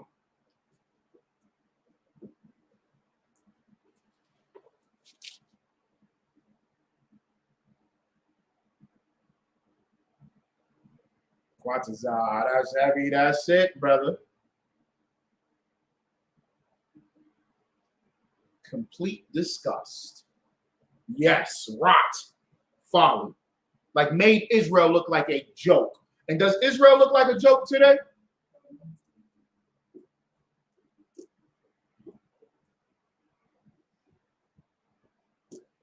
Yeah, but Frisco, you're right. That was your Quatazar, but that's a little different. That's a little different because what was done to him by that man was a wicked man as well. And that wicked man deserved to die just like how he murdered that brother. So that's slightly different though, all right? Because that's the scribes and the Pharisees. Okay? But I understand what you're saying. Complete disgust. Folly. Folly, we look like a joke, right? We look like a disgusting joke. Blacks, Hispanics, and Native Americans. Can I go on social media and not see a hoe? Salakia? Ain't no damn way. Ain't no way. It's impossible. It's impossible. Can I not go out to the street? I can walk out this door and see our people and not see harlotry, not see hoes. not see the love of being a hoe. Why you talking like that? Why everybody talking about the hoe? You should bring them out to the street and stone her to death. Why? Stop being mean. Shut up. Because if you live a life of a hoe, don't you feel bad? Shouldn't you feel bad to be a hoe? Eventually, it's going to catch up to you. You're going to sit there and you're going to go, damn, I feel bad that I'm a hoe. That's right, sis. They all over. And whoremongers, forget about it. The hoes and the whoremongers. The men that sleep with the hoes. All over. Everywhere. So we have to stop it. We have to show that they're wrong. We have to show that a hoe is wrong. Laura Harvey is a filthy, disgusting hoe. Not because she was with a filthy, dumb idiot, Michael B. Jordan. You think Michael B. Jordan didn't know she's a hoe? Go ahead, I'll read the scripture out. Wrought folly in Israel. She brought folly in Israel to play the whore in her father's house. Embarrassed him. Humiliated her father. Playing the whore. You humiliate this nation. You humiliate your family. Because you played a hoe. Because you played a hoe. That should be an embarrassment. You seen the movie The Players Club? You know what, I was so perplexed when I first saw the movie. I was a high school student. Maybe even younger than that. I don't even know. I don't even know. You know, we lived a horrible life. We watched the horrible, disgusting movies as children. But she's a stripper in the strip club. Then did bisexual things, has a man and a child. Remember Jamie Foxx wanted to take her out on a date? Goes by her parents' house. You remember what her father did with Jamie Foxx? Say it again. No. You take him to the backyard, pulls out his gun. Said, "You want to treat my daughter right, right?" Shoots over at the sign. Bah, bah, bah, shoot the sign up. "Yeah, I'm going to do that to you if you don't treat my daughter right." She's a stripper in the strip club. Right, Donisha Jones? She with me? She's a stripper, right, Donisha Jones? She a hoe, right? She got kids already. How does she get kids? From being a hoe. Wasn't she a hoe in the strip club? Didn't what's Ronnie? Didn't Ronnie and the other one, other hoe? Did they do all sexual acts with each other to make more money?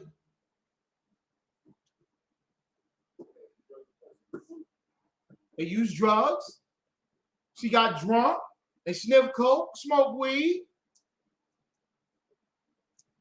They bring other women into it. And he gonna take, son, come here, boy. You see this gun? I'm gonna shoot your ass if you treat my daughter wrong. You're late.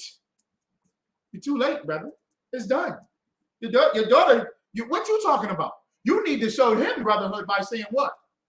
You don't need to be with my daughter, brother. My daughter is a hoe. My daughter is wrong. My daughter is wicked. I'm warning you now. I kicked my daughter out my house when she became a filthy, disgusting stripper. That's brotherhood. That's how you save a nation. Yeah, I like Michael B. Jordan. He gave me a box of cigars, and he's a cool guy, you know. But I told him, if he mess with my daughter, I'm going to do to him. Michael B. Jordan would wax the floor with Steve Harvey. Am I right or wrong? Didn't he do Creed? Wasn't he a boxer in Creed? And he did the extensive training to be that boxer. Wasn't he Killmonger in Wakanda? He did real, actual training. He learned ways to fight. Shut up, Steve Harvey. You look like a dumb idiot. That you are. Because you have no brotherhood. You have no concern for your nation of people that you let your daughter run around with. P. Diddy and his sons. And Future. Who else she was with? Everybody. Everybody. That's nasty. You gonna stick your rod where everybody stick their rod? You are disgusting. You wanna kiss her, Michael B. Jordan? You sound like a dummy. You like hoes, don't you, Michael B. Jordan?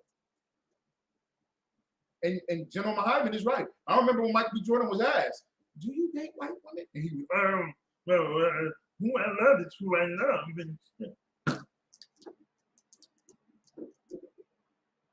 Please, please. You think it ain't a sister that look like Lori Harvey in your hood? Just walking down the street. Go to the HBCUs. Are there Laura Harveys at the HBCUs? Are there some women with decency and integrity and morality? There are some sisters. There are sisters. Blacks, Hispanic, and Native American women. They are. They're out there with some integrity.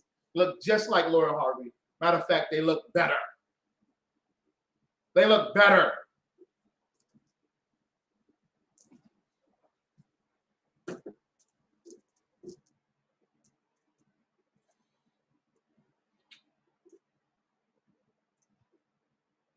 Go ahead, Axelaki.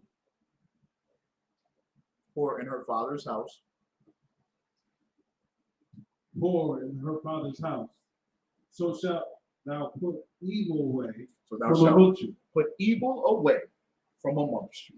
That is a powerful precept right there. We need to get whores away. We need to cancel the hoes and the homongers, the ones the tricks. We need to cancel all them, the pimps. Cancel them. Cut them off. Y'all not with us. That's not black. I'm black, black, black, black, black, black, so black, so black, so black. Yeah. Yeah, what is black? Twerking and stripping and hoeing and throwing money at her. Ooh. You know how disgusting that's gotta be? I look at that and I go, that is some of the most foul, disgusting things I've ever seen in my life. A man take a wad of cash and just throw it up in the air on a naked woman. That to me is just disgusting. Jay-Z standing over women with a bottle of champagne, just pouring it up. That is disgusting. We should look at that like, oh my goodness, that's disgusting. And sisters, when you hear us say it, you should support us. Don't be no dumb hoe. You a hoe supporter. Leave them alone. Stop. It's only music. Ah, you're a misogynistic pig. No, the nigga throwing dollars at your ass is a misogynistic pig. And you love him. Ooh, Jabari's still on it, huh? Did you see that? Jabari's still on it. I can't believe you brothers call these sisters bitches and hoes. I cannot believe it. He's still on that? I've never seen Jabari call Snoop Dogg. Call Jay-Z. Who the new rappers? Fabio, I ain't never seen him call him and say, let me make this perfectly clear, family. To all you rappers out there, please do not call our Nubian goddess queens of the Nile civilization. Please do not call them bitches and hoes, family. You know who they want to call, creating a problem for saying bitches and hoes? The men that deserve to call them bitches and hoes. Because there's bitches and hoes out here. And women call women bitches and hoes. They say it all day long. Ooh, bitch. You was like, where these hoes at, bitch? No, you can scare some cash, sis. I ain't saying that. I'm talking about when the men take, she said, got me scared to carry cash. No, ain't no sin in carrying cash. It's a sin when you're shaking your ass to get the cash. That's the sin. And having them throw the money at your ass. That's just so foul.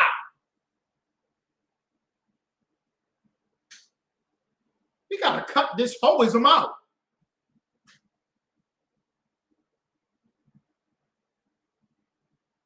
That was powerful, man. Cut them off. Let's see what Steve Harvey got to say. The water for that's too long. Let me see which one's here.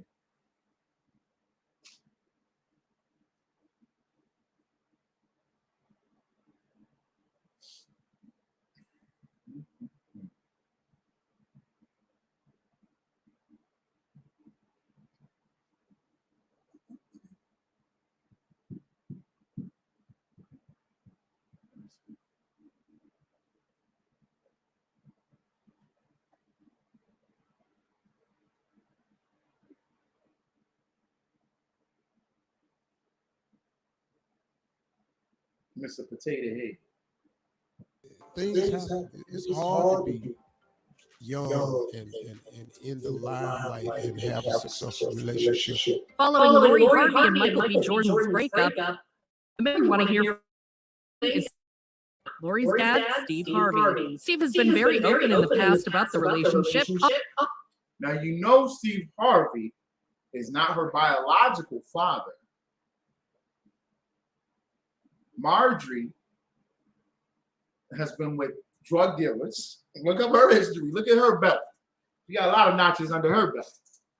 She's been with drug dealers and big time kingpins, all of that. She's been with a lot of men before. And Lori is one of those drug dealers' sons. I mean, daughters. I said sons. Salakia. Woo-wee. Okay. And Mr. Potato Head is not her biological father. But Mr. Potato Head, because he married Marjorie, took her as his daughter or whatever. Okay. Okay.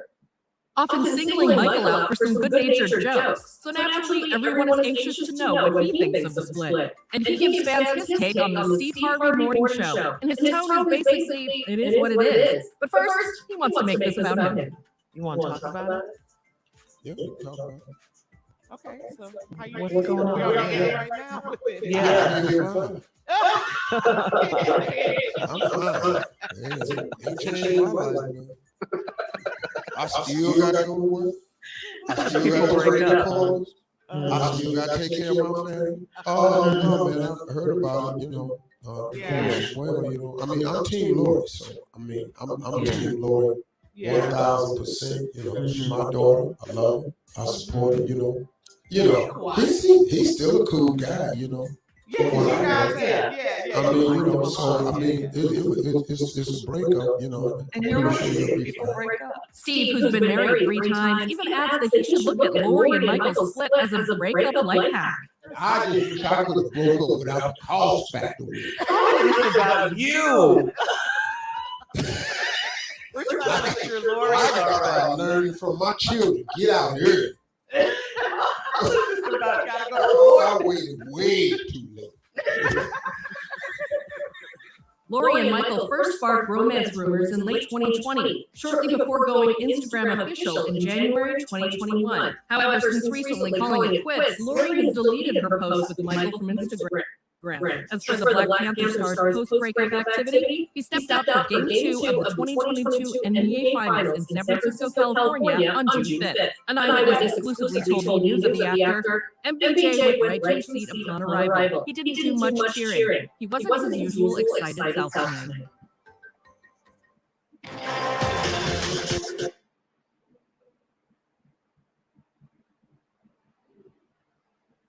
Boy.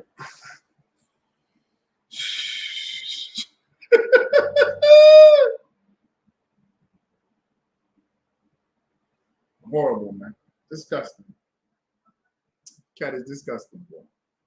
Straight up foul and disgusting. Okay. All right. And he said, I'm 1,000% Team Lori. Is he? Does he support her? Does he really support her? You don't care about her. You can't care about your daughter. You ain't got brotherhood towards your daughter. Because if you cared about your daughter, you would say, yo, what are you doing? What are you doing? You gonna be with Future? Do you know who Future is? Future's a disgusting piece of trash. Nah, you ain't gonna be with Future. I love him. I'm gonna be with Future. And leave him. Then she's cut off. She's cut off. Oh, I don't deal with Lori. Lori do her own thing. Nope. I don't approve of all this. I'm not gonna be doing this in there. Shut up. A man can have more than one wife, Michael B. Jordan. You're simple and stupid. Get in the ISUPK, brother. You care about her for it. I don't know, man. You ain't got no value in yourself. Ain't nobody talking about some self-love. But Michael B. Jordan, get your bag up. Get your credit, get it fine. Focus on you, Michael B. Focus on you, Michael. Ain't nobody saying none of that. We got this idiot saying, I'm Team Murray. I wish I would have did that when I was younger. I wish I could have just popped holes and leave them too. Lori is the best. He's an all right guy. I just found out about it. I just heard about it too. You sound like a dummy. How do you have your own radio show? Who listens to you? You disgusting. It said you're supposed to take her out to the city, give her to the men in the city, and she'd be stoned to death.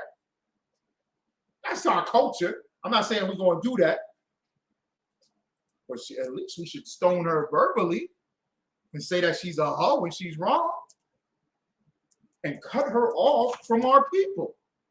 Say, y'all have it. Michael B., I'm sorry, man. I apologize, brother. You're a good man. You're a good man. I apologize, brother. That was wrong what she did. I disapprove of it. That's dishonorable against the Harvey name. I'm going to tell her to remove the Harvey from her name. She can take on her mother's maiden name and be like her mother was when she was a hoe. Hello! Go ahead, Al. It's a lot. How best to address, this conversation? Because there's a lot of broads, females, ladies, females, who will chase after a man knowing that he has a woman, and then expect him to only be with her. Like, can you break that down? Explain that? Because it literally confuses the hell out of me. You go after a brother, or you go after a man who has a woman. Like, it's not like, these artists, these entertainers, what I'm saying, they don't have women. They know. But females will chase after them like, well, I'm just trying to get, like they're auditioning to what? Are you saying this for Michael B's point, or are you saying this for Lori's point? I'm saying because Michael B got with Lori Harvey, knowing she got rod after rod after rod after rod after rod. You know what it is? What is that, Al? That's a filthy, disgusting demon. Yeah. And that the same with the sister. Now the sister, it's different. It's different. But for anybody to want to be with somebody, especially a man wanting to be with a woman, just because she was refused. I heard it before. I've literally heard. I went to college with a brother who had sex with a woman that had sex with Juice Santana. And he said, yeah, man, she was used to be who had sex with Juice Santana. I said, that's disgusting. You like that? It is. It's a homosexual spirit. It's a gay spirit. And that spirit comes from the over-sexualization of our people, the disgust of our people, and it comes and it falls on our people and the sisters. Now, it's different with the sisters because it starts out with something that they already had in them. Women are competitive. Women are competitive by nature. They are. And not only do they want to be with the best man, which is fine, which is great. They want to be with the man. They're going to want to be with a man that has other women. Why? Why? Because they feel as if, well, if all these other women like him, he must be special. A lot of women don't, not all women, but a lot of women are naive. They can't make up their mind for themselves. You feel what I'm saying? Like, in the sense, like, they can't sit down and the pros and cons and sit there. They just go off of what everybody else says.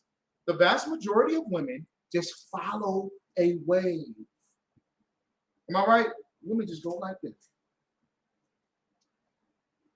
Oh, we all twerking, shaking eyes? Yeah, let's go. Oh, we all wearing head wraps? Shalom, King. Oh, we all doing this? Okay, yeah. Women do that non-stop. So when they see a bunch of women liking one guy, I gotta get down with that too. So then when she does get with him, she's competitive. And she wants him to think that she is extremely special. Stop. So special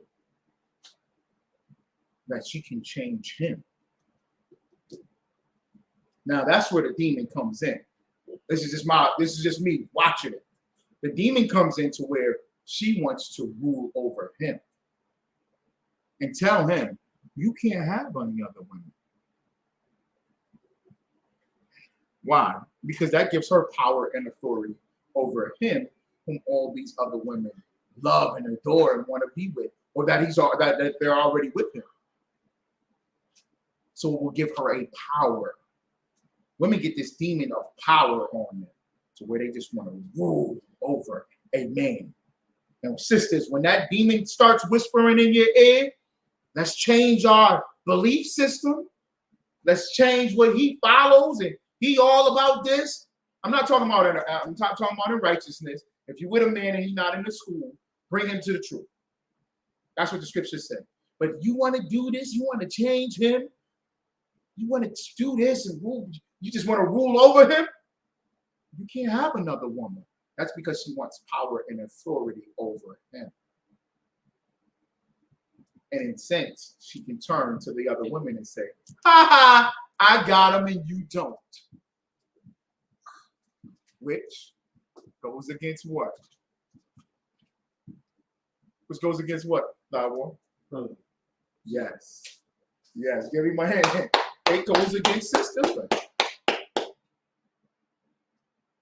Because if he's a wonderful, marvelous man, and a man can have more than one woman, wouldn't it be sisterhood?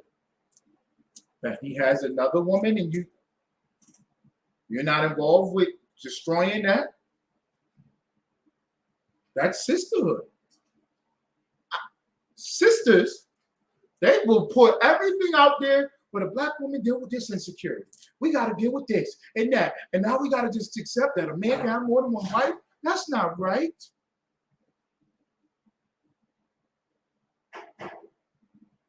But what happens when society takes half of the men and make them sodomites? So what's the other sisters doing? Okay. If half the men are sodomites,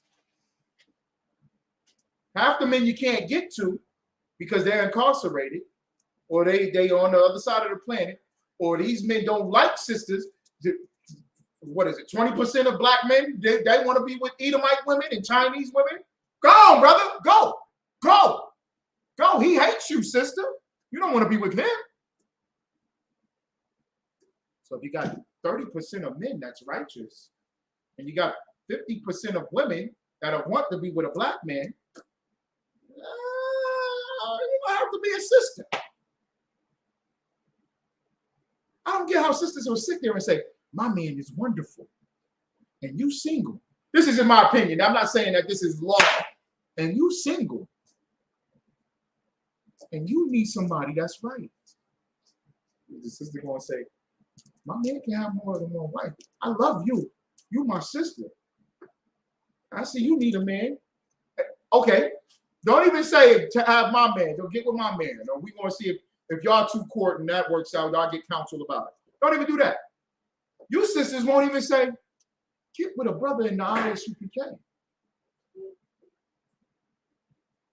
But he got multiple, but he can have another wife. Well, get with the brother in the ISUPK, because I know these brothers in the ISUPK is solid.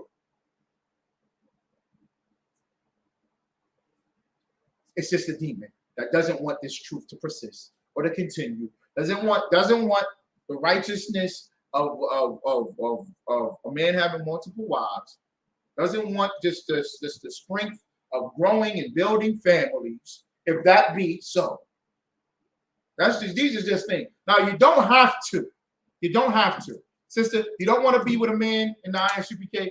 You can just come into school and be a sister, and you'll have a million brothers in here, and we'll all respect you and love you and honor you. But There's a lot of sisters that desire wanting to be with a man. So this is what persists of it. And when that demon comes, fight that demon. The one sister says, when he get on my nerves, he can go to her house. Sis, let me tell you something. He already does that. I'm just messing around. Right? Right. Okay? Bad. He's about to say something. Be quick for me about this shot. So would it be accurate to basically kind of say that this thing has that same demon that Kanye has? Who's that? Say that again. Michael B. Michael B. Jordan has what demon? Most high Allah that he does it. You know what I'm saying? But fall over and these white women. Oh, he already liked them. The problem with Michael B. and Kanye, the demon that I thought you were talking about was being with a hoe. Being with a known hoe. What is white? You're with a sister. Michael B. was with a sister. You gotta give him that he was with a sister, but she was a hoe and a no hoe, and that's disgusting. Right? They can't be with somebody that's not a famous hoe. Because that's what's taught to them in Hollywood by the oppressor. That you gotta get with someone. Look at Donald Trump. Donald Trump gets with hoes. He marries hoes. Like you just have, that's just the way of life that you have to do is just get with a hoe. What I'm saying. It's sisters that's blow Lori Harvey out the water. Am I right or wrong? That you'll see down the street. That you'll see in Harlem. That you'll see in Syracuse, Buffalo, Detroit, Florida, Georgia. Oh my. Did I just say Georgia? Did I just say Georgia? I don't know. I went there a couple of times and my mom was like, this is the sodomite capital of the world? Do you see what's down here? The fat ones, the skinny ones, the tall ones, the short ones. Bang! My mind is blown. California? What is we doing? Issachar? Ephraim? Manasseh? Asher? Judah? Benjamin? Sapase? Levites? Are we serious? What is we doing? It's a demon in Hollywood. You're right. You got to be like Kanye to get with a known hoe. Kanye was with Amber Rose before he was with Kim Kardashian. You just got to get hit with a known hoe. Oh, he hit that? Okay, yeah, I'm going to hit that too. This is weird. Oh, you hit that weed? I got to hit that too. Huh? It's like it was just the instead of that brother getting with let's say heathen, he'll probably interfere with his sister. That's the whole obviously, and the end result would probably be that. Or Michael B. Jordan? No. Yeah, or it could just be a spiritual death. Look at Will Smith. Will Smith is dead. That brother is dead. And I'm using this term because it fits the point. That nigga is dead. Will Smith, that nigga is dead. Spiritually, he like this. So I took myself to India to wash and bathe in the Hebrew-Jabes rivers of the... Nigga, you gone, nigga. That nigga walked on stage and smacked that man, sat down and said, keep my wife's name out your mouth. That nigga is dead. That nigga's a crackhead out here. You ever see the crackheads just screaming and doing shit? You be like, hey, what's wrong with this man? He's schizophrenic crazy.